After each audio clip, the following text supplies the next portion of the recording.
नमस्कार, अस्सलाम वालेकुम, सत श्री अकाल, जय झूलेलाल।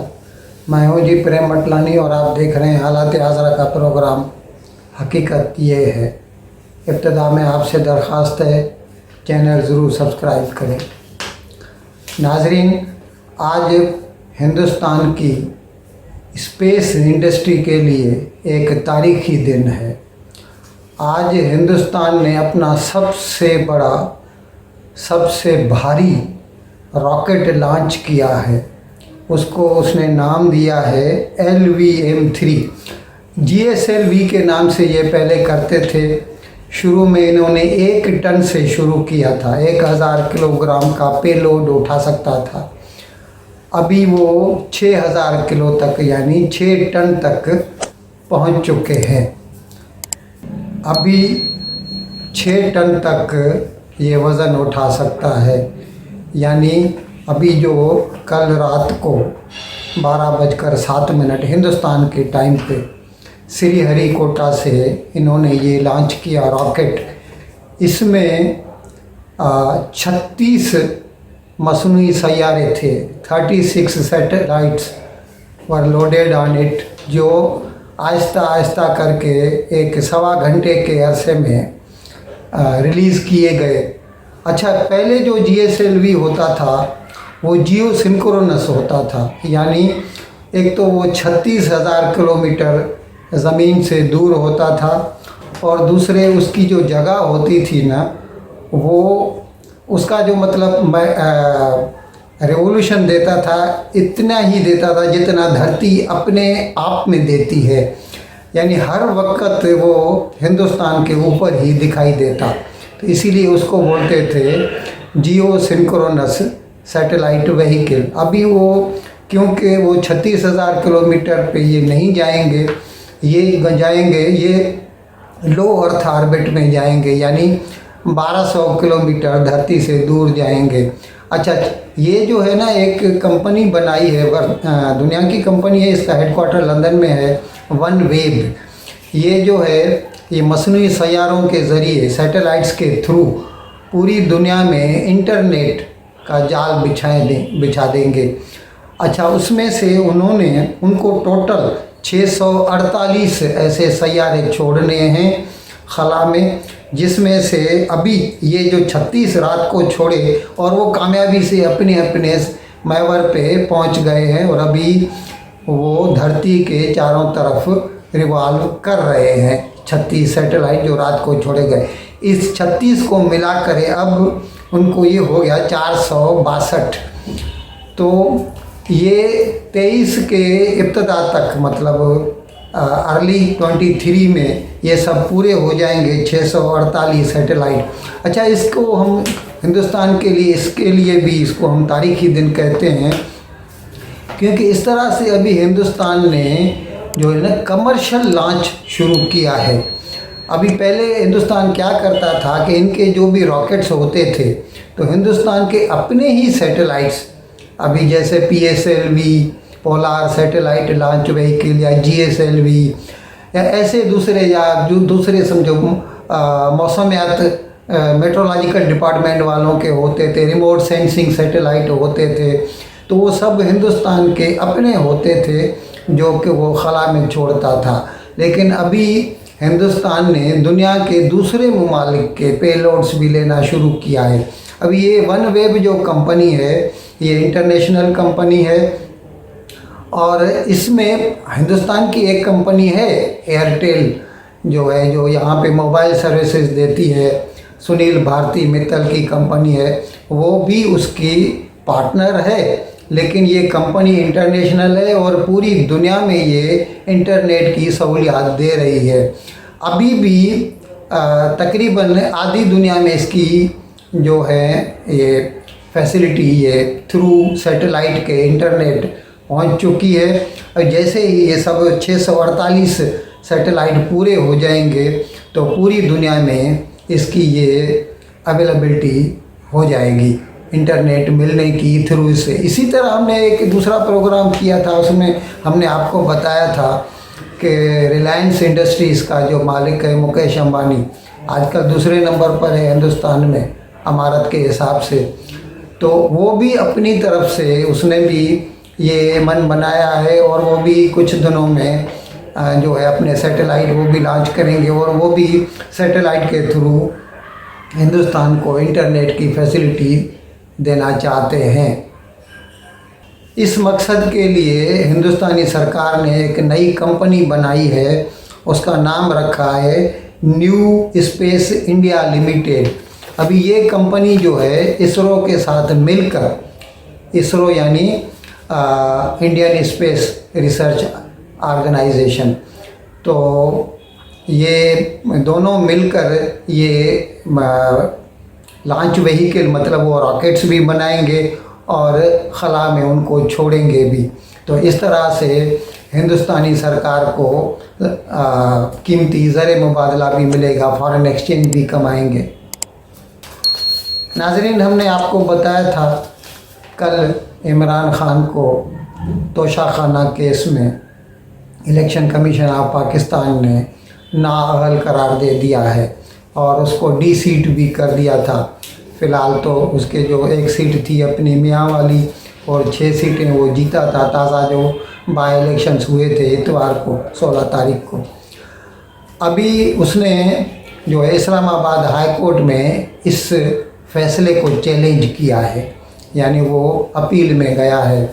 और ज़ाहिर है जैसा हमने आपको बताया था, जैसा उसका वकील कहता था गौहर खान, कि उनके मेन आर्ग्यूमेंट्स यही हैं कि इलेक्शन कमीशन ऑफ पाकिस्तान को किसी को भी नाअहल करार देने का हक़ नहीं है। अब देखिए, ये तो पहले भी फैसल वावड़ा के केस में वो जो है इस्लामाबाद हाई कोर्ट में it is pending before Islamabad high court. उनको सोचना है, अभी देखिए इस्लामाबाद हाई कोर्ट क्या फ़ैसला करता है, और अगर इमरान खान को रिलीफ नहीं मिलता तो he can further go to Supreme Court. जब उससे पूछा गया, प्रेस कॉन्फ्रेंस की थी कल उसने, जब उससे पूछा गया कि हमने सुना है आपके एस्टेब्लिशमेंट वालों से मुज़ाकरात तो हो रहे हैं, तो उसने कहा कि अभी इनकार नहीं किया, पहले इनकार भी नहीं करता था, इकरार भी नहीं करता था, लेकिन अभी कल उसने सीधा माना कि हाँ हमारे मुज़ाकरात हो रहे थे, लेकिन मुझे उम्मीद ज़रा कम ही दिखाई देती है, लेकिन फिर भी हम मुज़ाकरात का रास्ता खुला छोड़ना चाहते हैं, हम वो रास्ता बंद नहीं करना चाहते। पीटीआई ने तो कल कोशिश की थी कि उसकी ये जो रिट पिटीशन है इस्लामाबाद हाई कोर्ट में फ़ौरन ही उसको सुना जाए, लेकिन रजिस्ट्रार ने उसको मना कर दिया। और फिर जब चीफ जज जो थे इसके इस्लामाबाद हाई कोर्ट के, तो उनसे जब रुजू किया गया तो उन्होंने कहा कि इसमें कोई भी ऐसा कोई हैबेस कॉर्पस का तो केस है नहीं कि अभी के अभी सुना जाए, तो इसीलिए उन्होंने पीर की तारीख दी है इनको, और पीर को वो इनको भी सुनेंगे और सरकारी साइड को भी सुनेंगे। जनाब इमरान खान ने दुख का इजहार किया कि जब भी उसके ख़िलाफ़ ये फ़ैसला आया तो एक MNA सालेह मोहम्मद जो था पेशावर से आया था इस्लामाबाद, और उसके साथ एक पुलिस वाला भी था, तो उस पुलिस वाले की अभी बकौल उनके कि गलती से गोली चल गई, तो इस्लामाबाद पुलिस ने उन दोनों को गिरफ़्तार कर लिया और उनके ख़िलाफ़ एंटी टेररिस्ट जो है क्लासेस लगाए हैं, यानी उन्हें दहशत गर्दी के केस में उनके ऊपर मुकदमा चलाया जाएगा। इस बात पर जनाब इमरान खान ने दुख का इजहार किया, और इसके साथ साथ उन्होंने आज़म स्वाति का भी बोला कि उनको भी अभी तक ज़मानत नहीं मिली है और उसके ऊपर 3rd डिग्री हो रही है, बकौल उसके, हम नहीं कहते, जबकि वो ख़ुद भी नहीं कहते। अच्छा, उसके बाद फिर उन्होंने शहबाज गिल की भी बात की कि उसके ऊपर भी 3rd डिग्री हुई थी, उसके साथ जो है मारपीट की गई, तशद्दुद किया गया था।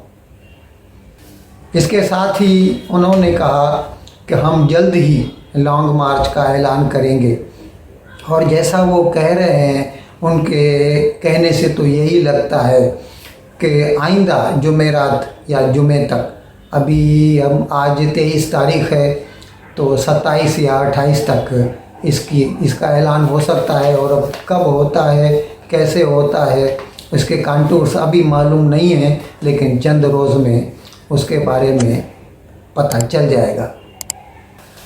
नाजरीन, ये जो तोशाखाना केस में इमरान खान को नाअहल करार दे दिया गया है, तो अभी तक उसके बारे में जो फैसला आया है, परसों आया था 2 रोज़ के पहले 21 तारीख को, तो वो सिर्फ 2 पेजेस का जो इंटरिम ऑर्डर है और फाइनल ऑर्डर जो है ना, उसकी कापी अभी तक पीटीआई को भी नहीं मिली और प्रेस वालों को भी नहीं मिली। ऐसे तो बाज़ार में अवेलेबल है, लेकिन उसकी कोई सदाकत की कोई यकीन दहानी नहीं करा सकता, वसूख से नहीं कहा जा सकता कि वो सही है। और इसके बारे में जब ईसीपी से पूछा गया उनके तर्जुमान से, तो उन्होंने कहा कि नहीं, अभी तक हमने जारी नहीं किए, और अगर किसी कोई बोलता है कि मेरे पास कंप्लीट ऑर्डर है तो इसका मतलब वो झूठा ऑर्डर है। अब पीटीआई वाले इसके ऊपर जो है एतराज़ कर रहे हैं और उसको कह रहे हैं कि ये अभी तक, क्योंकि उस पर पंजाब के जो इलेक्शन कमिश्नर है वो डेंगू की वजह से जो है अपने घर में है और उसका इलाज चालू है, तो उसने अभी तक उस पर दस्तखत नहीं किए। तो इसके लिए वो कह रहे हैं, पीटीआई वाले फवाद चौधरी ने कहा कि हमें तो लगता है कि ये यूनानिमस डिसीजन नहीं है और इस डिसीजन की सदाकत पर भी हमें यकीन नहीं होता। नाजरीन, कल शहबाज शरीफ ने एक प्रेस कॉन्फ्रेंस से खिताब किया और उसमें उन्होंने कहा कि मुस्तकबिल करीब में, नियर फ्यूचर में तो हमें नहीं लगता कि पाकिस्तान में मरकज़ी इंतखाबात होंगे। यानी उनके कहने का मतलब यही था कि 10-11 महीने लग सकते हैं, यानी अगस्त 23 तक जो मौजूदा असेंबली है उसका दौर है, टेन्योर है, जब वो ख़त्म होगा उसके बाद ही इलेक्शन होने की कोई उम्मीद हो सकती है। और उन्होंने कहा कि इमरान खान जो है वो हमें कहता है कि हम एनआरओ ले रहे हैं, लेकिन हकीकत में उसने खुद अपनी बहन को एनआरओ दिलवाया था। ये एक अजीब बात हमने सुनी कि वो दूसरों के ऊपर इल्ज़ाम लगाता है, जबकि वो एनआरओ किसी ने नहीं लिया। ये तो उसको नाम दे रहा है इमरान खान, जैसे इसाक डार को लंदन से बुलवाया गया, उसके ख़िलाफ़ जो परपेचुअल अरेस्ट वारंट था उसको कैंसिल किया गया, या मरियम नवाज़ को उसका पासपोर्ट रिलीज़ करके दिया गया ताकि वो लंदन जा सके और अपने वालिद साहब से मिल सके, और उसको इमरान खान एनआरओ का नाम दे रहा है, लेकिन वो एनआरओ नहीं है।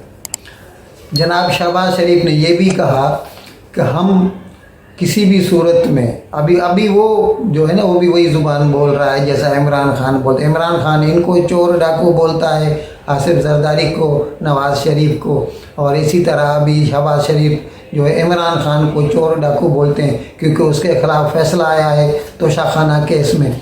तो वो बोलता है कि हम किसी भी चोर डाकू को इस्लामाबाद में आने की इजाज़त नहीं देंगे। नाज़रीन, जब उनसे ये पूछा गया कि पंजाब सरकार शिकायत कर रही है कि आप उनको गंदम दरामद करने की इजाज़त नहीं दे रहे, जबकि गंदम के ज़खायर जो हैं वो जल्द से जल्द डिप्लीट यानी ख़त्म होते जा रहे हैं, तो उसने कहा कि पंजाब की सरकार जो है व्यापारियों के थ्रू गंदम इंपोर्ट करना चाहती है, जिससे वो बेईमानी करेंगे, और हम मरकज़ी सरकार अपने तौर पर, मतलब ज़ाहिर है वो तो स्टेट ट्रेडिंग कॉरपोरेशन के थ्रू ही होगी, वो दरामद कर रही है गंदम, और अगर पंजाब को कोई ज़रूरत है तो मरकज़ी सरकार से रब्ता कायम करे और उसकी जो ज़रूरियात है वो मरकज़ी सरकार पूरा करेगी।